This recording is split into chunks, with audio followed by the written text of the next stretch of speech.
Donc là, je vais essayer de traiter rapidement la dernière partie de cette présentation qui concerne la supplémentation et encore une fois, la vision chez Bimum, enfin chez Fab Life de la supplémentation, c'est pas de donner une supplémentation comme ça, c'est vraiment revenir finalement à l'origine du terme, c'est que c'est pour compléter l'alimentation. Alors, vous savez, il y a des petites mentions obligatoires à écrire sur le pot, mais au-delà de ça, c'est une réalité. C'est-à-dire que dans certains cas particuliers, des pathologies, la grossesse, c'est pas encore une pathologie, mais au moment de vouloir tomber enceinte, c'est important d'avoir cet apport vraiment, que ne peut pas apporter la seule alimentation, d'où l'intérêt de supplémenter.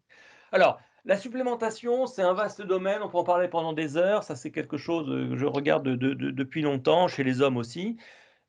Chez la femme, je dirais, on peut parler de 2 types, de supplémentation. Vous avez une première supplémentation pour des nutriments qu'on pourrait appeler d'essentiels. Pourquoi ils sont essentiels? Parce qu'on sait que si vous avez un un déficit, hein, je ne parle même pas d'une carence, parce que là, une carence, d'abord, c'est rare et généralement, il y a d'autres symptômes, mais simplement un petit déficit pour, ces 4 vitamines et ces 3 oligo-éléments, eh bien, il y a une baisse, connue de la fertilité.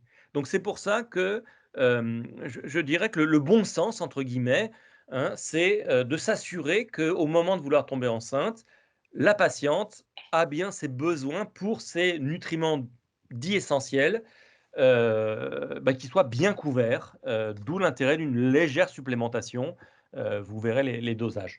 Donc là, j'ai regardé la littérature, donc cette espèce de supplémentation, préventive, je dirais quasiment, bon évidemment n'a pas des effets bouleversants, on va pas faire plus 50 de fertilité, notamment chez des femmes infertiles.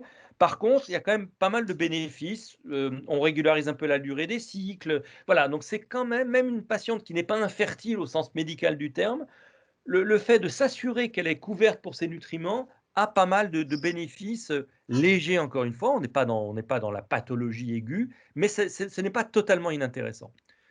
Plus intéressant, je dirais que dans les compléments et dans la nutrition, on a pas mal de molécules biologiques, hein. Vous le savez, le la pharmacopée, enfin, un peu moins maintenant, mais du moins quand j'ai commencé à m'intéresser, les plupart des produits étaient des produits d'origine naturelle. Donc, dans la nature, dans les nutriments, il y a plein de molécules extrêmement intéressantes.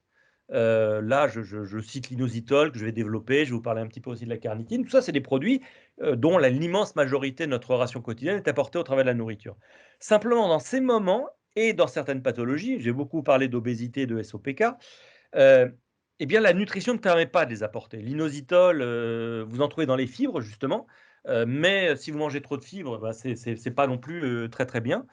La carnitine, bah, vous en trouvez, je sais pas, dans les abats, donc effectivement proposer, à une femme qui veut, avoir un enfant de manger des abats au petit déjeuner et le midi, c'est pas terrible. D'où l'intérêt, encore une fois, d'apporter cette supplémentation pour un nombre très restreint de molécules et ce que je vais vous montrer derrière, c'est plutôt les résultats de la littérature. Hem, quand nous on a fait, je vous montrerai à la fin la supplémentation qu'on propose dans Bimum, mais l'idée c'était de partir de la littérature, regarder ce qui fonctionnait, qui avait de bons résultats en clinique avec des doses, c'est le même on a fait la même chose pour Bidadi. Donc on a regardé la littérature, quels sont les produits intéressants, pour quelle pathologie, à quelle dose. Donc c'est une démarche presque pharmaceutique. Premier produit, moi, c'est les inositol, hein, vous les connaissez. Alors pourquoi les inositol? Parce qu'en fait, inositol, c'est une famille, il y a 9 stéréoisomères, je vous passe leur petit nom que je ne connais pas d'ailleurs. Mais, d'un point de vue biologique, en fait, on en a 2 qui est le myoinositol, hein, c'est à peu près, enfin, aujourd'hui, il y en a 40 pour 1 par rapport à et le deuxième qui est aussi très, très intéressant, c'est le déchiroinositol, mais qui est assez minoritaire. Ces produits évidemment vont agir sur la sensibilité à l'insuline, tous les 2. Par contre, même si, structurellement, vous voyez là, comme c'est écrit petit, vous ne devez pas voir la différence, il y a juste une différence sur un carbone chiral. En fait, ils ont dans l'ovaire, ils ont des rôles qui sont même opposés et il y a des publications aujourd'hui, qui montrent qu'un une supplémentation importante, hein, c'est sur des doses importantes, notamment en déchiroinositol, c'est formidable pour l'hirsutisme parce que c'est des inhibiteurs de l'aromatase et cetera donc pour les hormones, c'est très, très bien, la sensibilité, mais quand vous avez un taux trop important, ça devient délétère pour la qualité des embryons. Donc aujourd'hui, la recommandation, c'est justement de donner les 2 parce que les 2 sont très importants et complémentaires, notamment chez les femmes SOPK. Là, je vous mets tous les avantages, démontrés en clinique et il y a les publications évidemment, dont on pourra parler. Et vraiment les recommandations des derniers rapports d'experts qui sont vraiment très récents, hein, là c'est des rapports, il y en a probablement même de 2021, c'est d'apporter une supplémentation quotidienne en inositol et avec un ratio de 40 pour 1, 40 pour le myoinositol et 1 pour le déchironisol parce que à forte dose, encore une fois, il va agir de manière détrimentale pour la fertilité, mais à dose, à dose beaucoup plus modérée. Donc l'idée, c'est vraiment de l'apporter aux doses physiologiques. Juste retenez que le myoinositol, le rapport myo-déchiroinositol, chez une femme en bonne santé, il est de 40 pour 1 dans le sang. Il est à peu près de 100 pour 1, donc 100 de myoinositol, 1 de déchiroinositol dans les ovaires, hein, dans les liquides. Et pour une femme SOPK, il est de 0,2. Donc en fait, vous voyez, ça explique probablement ce qu'on appelle le paradoxe du DCI. Voilà, donc vraiment l'idée, c'est d'apporter cette molécule qui est vraiment très intéressante, qui n'est pas intéressante que pour les femmes en surpoids, hein, même s'il y a des effets extrêmement importants et SOPK. Il y a une étude là récente aussi qui montre que ça permet pour des femmes qui, en fait, on doit les stimuler, ça permet de baisser un petit peu les doses de gonadotropine à administrer quotidiennement pour des résultats aussi intéressants. Donc vraiment, je trouve que c'est une molécule qui moi, me semble extrêmement intéressante pour des situations plus pathologiques, encore une fois, que les femmes juste en désir d'enfant qui veulent se préparer. Deuxième rapidement, c'est la carnitine, hein. La carnitine, vous connaissez, c'est un antioxydant, c'est un produit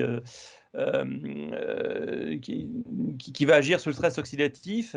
Et c'est pareil, c'est vraiment une molécule. Il y a beaucoup d'études cliniques. Là, il est déjà tard, donc je ne vais pas vous assommer avec ça.